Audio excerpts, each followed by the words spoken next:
Bugungi ish rejamizda gistroskopiya amaliyoti. Ketdik. Bu bemorimizda 4,5 yildan beri farzandlari yo'q. 4,5 yil davomida 2 marta homiladorlik bo'lgan. 2 marta ham homiladorlik rivojlanmay qolgan va tabletka bilan tushirishgan. Keyin ultratovush tekshiruvini o'tkazganimizda ushbu bemorimizda polip, bachadon bo'shlig'ida polip aniqladik. Hozir ko'ramiz.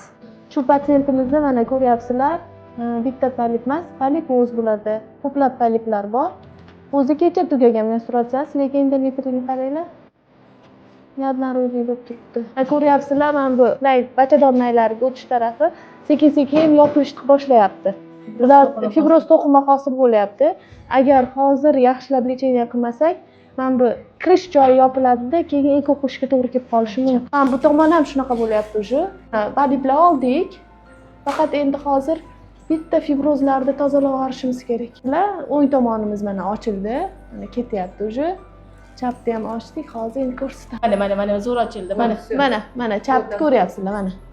Chap ham zo'r ochildi, вообще zo'r ochildi.